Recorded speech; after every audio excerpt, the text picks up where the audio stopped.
So you thought getting denied boarding was bad. Well, that's just the headline. You see, the truth is there are hidden mistakes cruisers keep making this year that can completely wreck your vacation. And most of these aren't even on the radar of even most travel advisors. So today, I'm breaking down 12 mistakes I've seen firsthand and a few that shocked even me that you'll want to avoid at all costs. Oh, and you're not going to want to click away because mistake number 12 is something that happened to a close friend of ours and it almost ended their cruise before it even began.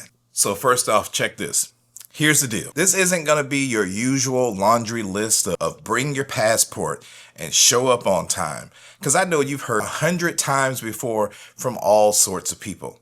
You see, this stuff I've seen behind the scenes that cruise insiders whisper about and that people only learn the hard way. And if you're cruising this year and beyond, this list is going to save you time, it's going to save you money, and it's going to save you a whole lot of stress. So let's get started. Number 1, booking the wrong season for the wrong destination. Now you see, everybody wants to save money, but there's a reason that cheap Caribbean cruise in September is so cheap.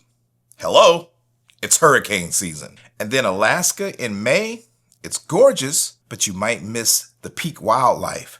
So you got to take into account that timing does matter when you book your cruise. I mean, it can make a world of difference in how much you enjoy yourself. Number 2, not budgeting for the daily extras. All right, check this out. You got gratuities, specialty coffees, you got port shuttles. They don't look big on paper when you're doing your budget, but across 7 days, now you're suddenly a few $100s over budget and you're looking at your bill like, whoa. Number 3, picking the wrong cabin location. All right, trust me here. There's a huge difference between being under the nightclub versus being midship near the elevators. As a matter of fact, we once had a cabin right above the anchor. Let me tell you now, I do not recommend that, especially early in the morning when you're trying to get some shut-eye after a late night of having fun. Number 4, forgetting your carry-on essentials. All right, check this out. If your suitcase shows up late, which sometimes it normally does, you're going to be stuck waiting. So always remember this. You want to keep your medicines, you want to keep your sunscreen, and of course you want to keep a change of clothes in your carry-on just in case the unexpected happens. You don't want to be that person where they lose your luggage and now you got on what you traveled on for the last 12 hours to get here. Now we're going to get down to the nitty gritty of it all, right? The next mistakes won't hit you until you're already on board, and by then it's going to be way too late. Mistake number 5, skipping your travel insurance or buying the wrong kind. All right, as a travel advisor, this is something we always tell our clients you got to have. You see, cruise line insurance often doesn't cover everything that you think it will. That's why we always stress, having a good third-party plan that can save you if you miss a flight, if you get sick in port, and especially if you need emergency care. I've seen people that get sick on board, and I'm going to tell you now, those flights, the helicopter flights, are expensive, and they will check sometimes to see if you have the funds to even do it. And if not, man, the worst could happen. Number 6, booking flights the same day as your cruise. Okay, I can't say this enough. Airlines don't care if your ship sails at 4 p.m. Addy and I almost found out the hard way on our last sailing on the Star of the Seas. We literally made it there with 2 minutes to spare before boarding. And if we didn't know somebody that was already on board, I'm pretty sure I would have been back at the house shooting this video. So yes, even we make the mistake and do it. That's why I want to save you the hassle.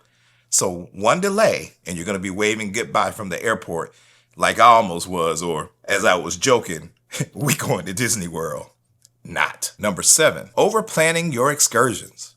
All right, check this out. It's going to be tempting to book every activity that you see, because why not? It's your vacation. You want to do the most. You want to have the most fun. You want to do all the things, especially if it's your one vacation a year. You got your family with you. You just want to do all the things, right? But packing your days too tight, number one, is going to leave you super exhausted. I mean, you're going to be tired. And sometimes the best cruise memories are just wandering around the port, the markets, or just relaxing on board. Sometimes that's all we do. One, it's cheaper to not have to book an excursion. Just get out, especially if it's your first time in a port and you've never been there before. I just suggest take a city tour or just get out and about, especially if the port's a small one and you can walk around and see all the things, the restaurants, the boutiques, learn some culture, some history. That's my advice. Number 8, not downloading the cruise lines app in advance. All right. Days of the paper schedule in your room are pretty much all but gone. The daily schedules, your reservations, your deck plans, everything that you're going to need is going to live in that app now.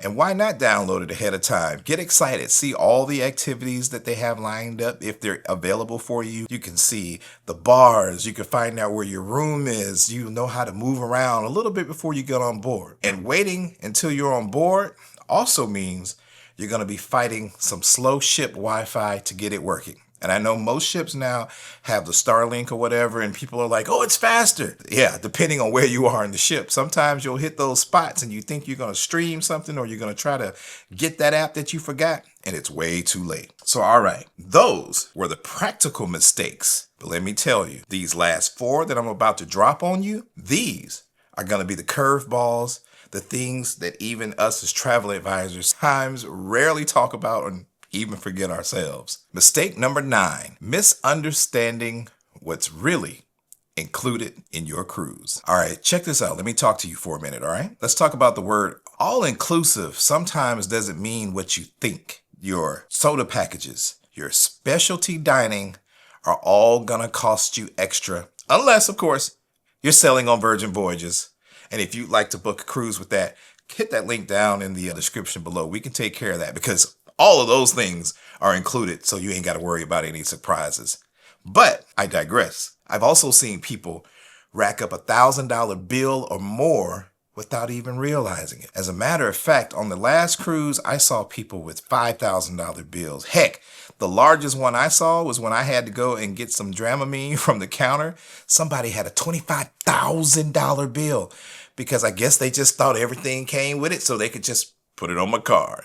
Yeah, be careful with those cruise cards. Some things will sometimes get you in trouble. Number 10, booking without checking the cabin layout. Okay, we all like a nice room. We need our space. We want to be comfortable. Unless you're sailing solo, you really need to be careful of the rooms that you book, especially if you're bringing family members with you, because some of those rooms that you book are going to have bunk beds that drop down from the ceiling that you don't know about, or some tiny windows somewhere when you're trying to look out and see the ocean and you're like, what's up with this lifeboat in my way? Or even some weird layouts where sometimes you got like this much space to squeeze between the bed and the wall and the TV. So make sure you take advantage. Go to some of the sites that can show you what your cabin looks like before time. Go on YouTube, look at some cabin tours. Oh, yeah, remember that last tip I told you about having the app? That's another good reason to have it so you can see what's going on. Number 11, forgetting some cash, especially small bills. Now, I know what you're thinking. You've already paid for the cruise. You normally use your bank card for whatever you need or your credit card.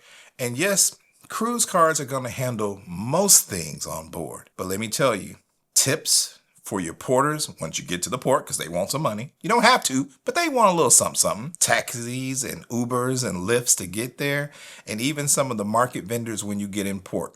You got to have some cash because, as you know, cash is king. No singles equals some awkward moments.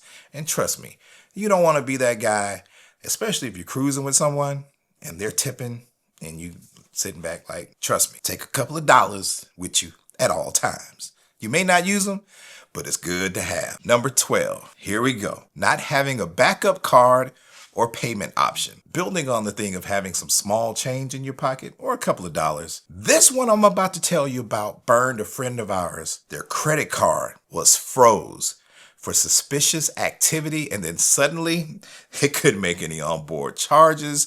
They couldn't do no shopping in port. And of course, if they stop your card, you can't go to a dining room. Well, you can go to the dining room, but you can't do any specialty dining. And you sure as heck ain't going to be able to use that drink package that you already paid a second cruise for. So always remember, bring a second card just in case, especially if you think you put one card down when you did your check-in, only to find out that card is either used up or was the wrong card entirely. So here's the big takeaway. Denied boarding is just one piece of the puzzle. These 12 mistakes, they're going to be the sneaky ones. The ones that you're not thinking about, the ones that are going to sneak up on you when you least expect it. Even when you think you're the world's most seasoned cruiser and you've got it all locked down, they're easy to forget. The ones nobody warned you about until it's too late. But now, you know, and you can actually enjoy your vacation that you worked hard to get to and that you paid a lot of money to enjoy. All right, now it's your turn. What's the one cruise mistake you'll never make again? I know mine. That is, flying in same day, thinking you got time to get to the ship, not taking into account that maybe your flight will get delayed 1 or 2 times and then the port's a long way away from the airport. Don't make that mistake. But what you can do for me, drop yours in the comments down below so we can all learn from each other. Oh, and of course, I got you. If you need more tips, just go ahead and click this video right here.